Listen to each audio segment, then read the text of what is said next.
Yo, what up? It's your girl, Melissa Lee, and we are back for another edition of Chaotic Kitchen. Today we're going to be making a dish that I call Hulk pasta.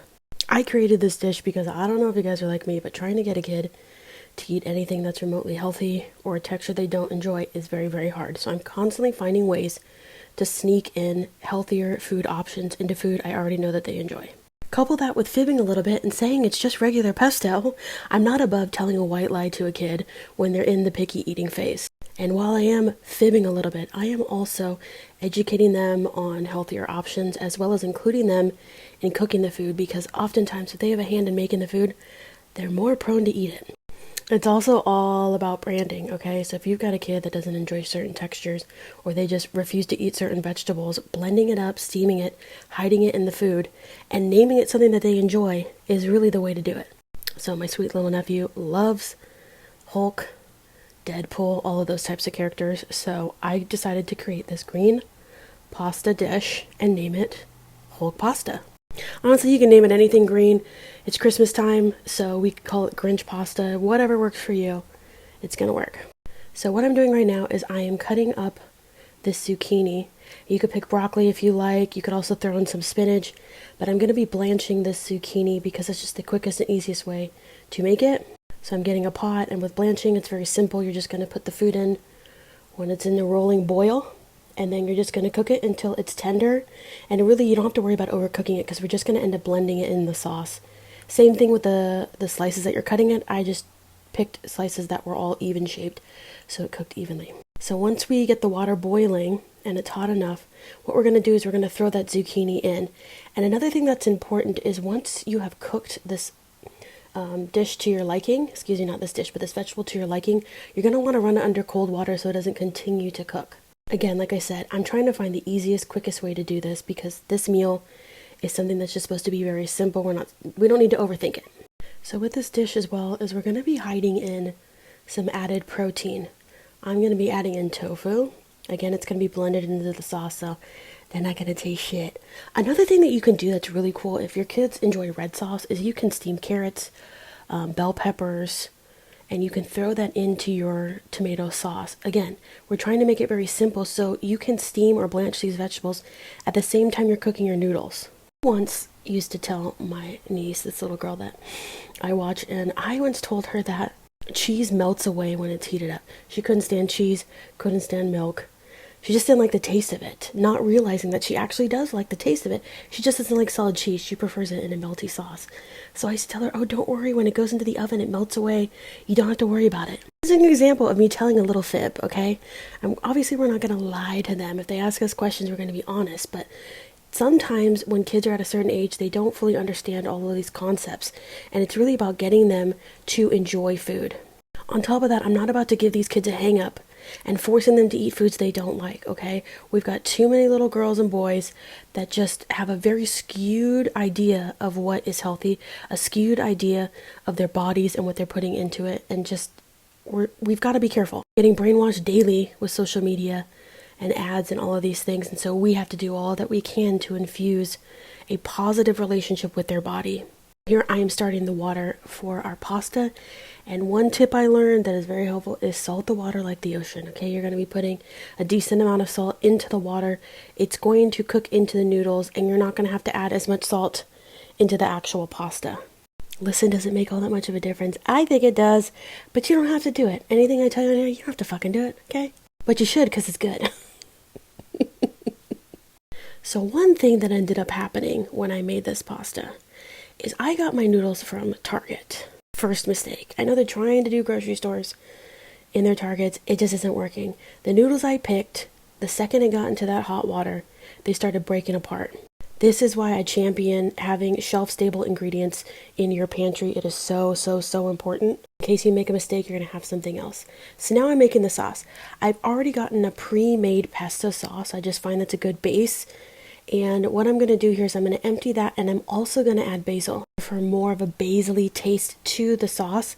But this is a good way if you find that you're just in the beginning stages of cooking, of turning recipes into your own, is getting a lot of pre-made ingredients, adding a little bit of seasoning. You know, you don't always have to do everything from the base, especially if you're a busy mom. You just got to do what works. Here I am taking the tofu. Normally you would use a tofu press to get some of the moisture out, but I prefer to keep the moisture in because again, we're going to be making a sauce. This is not like I'm frying up the tofu. So I'm breaking it into little pieces in here, and something that you'll also see, because like I say, when cooking, 80 to 90% of it is fixing mistakes. I made a mistake with this because I was just kind of making it up as I go. I've only made this dish now 2 times, and the sauce was just way too thick. It wasn't blending properly. So as you can see, I'm going to put this up to blend after I add the basil, and it, like I said, it's just going to be too thick. Something else that I added into this that I really quite enjoy is lemon zest as well as lemon. I find the lemon zest just gives it like a little kick on the crotch that I just need. I love a little sour, bitter taste to my food. Bitter, of course, without feeling like you just had a warhead or you're sucking on a thing of salt. I also find it's easier to juice a lemon when you use lemon zest. 9 times out of 10 if the recipe calls for lemon juice, I'm adding lemon zest because it's so tasty. You can even top the dish at the end with a little bit of lemon zest just for color, and again, more for flavor. And if you don't have this little zester, which I love a good gadget, you don't need it. You can just use the smallest side of your regular hand grater to get the same option. Again, it really doesn't matter how you're doing this because it's all going to get blended up. So it really doesn't matter if you're not zesting it appropriately or you don't have the right tool. You don't need the right tool. You just need to get a little creative. Another ingredient I really enjoy adding to a lot of my sauces is chicken bouillon. Mexican chicken bouillon to be exact. I like that flavor. You can also add it in when you're making noodles. If you've got a picky eater that likes just plain old buttered noodles, you can really jazz up a buttered noodle recipe by adding a little bit of chicken bouillon to your broth and then adding some Parmesan because it's delish. Here again, like I said, my favorite. I did about 2 tablespoons. Again, I don't really measure all too much. I just kind of eyeball it. And then after we do that, we're going to add in some heavy whipping cream. You don't have to add in heavy whipping cream if you don't like it. You can add any milk of your choice. I just like heavy whipping cream because it's a little bit thicker. Something like a cashew milk would probably be a better option than an almond milk. I find almond milks to be very, very thin. Again, you can use it. I would just omit a little bit less of the pasta water. It's all about finding the consistency that you like. You can see, like I said, the consistency didn't turn out right for me at first. When I made this last time, I actually didn't use heavy whipping cream at all. I used just cashew milk. I wanted a full vegan option, and what I ended up doing too was just adding olive oil, more olive oil or avocado oil to thin it out, and using fresh garlic. But because I used that pesto base, you really don't need to add any more oil unless that's what you choose to do. Here's the pasta that just ended up turning out trash. I've never even experienced this when I'm stirring it and the pasta noodles just break. To me, that's telling me it's old and it's gross. So we switched it up. We went to Trader Joe's and got some rigatoni, which was originally the shape and style of pasta that I wanted. Now, I didn't use 2 full pounds of the pasta, mainly because I just didn't have enough room. But again, I'm making for a larger family, so when you're making this recipe, you can make it for 1 pound. And when I put the ingredients, I am going to create it as if you only added 1 pound of pasta instead of a bag and a half, because most people don't want to get a bag and a half. Such an important step when you're doing anything with noodles is reserving some of the pasta water. That's because a lot of times once you have drained the noodles, they can get starchy and the sauce doesn't want to cling to it.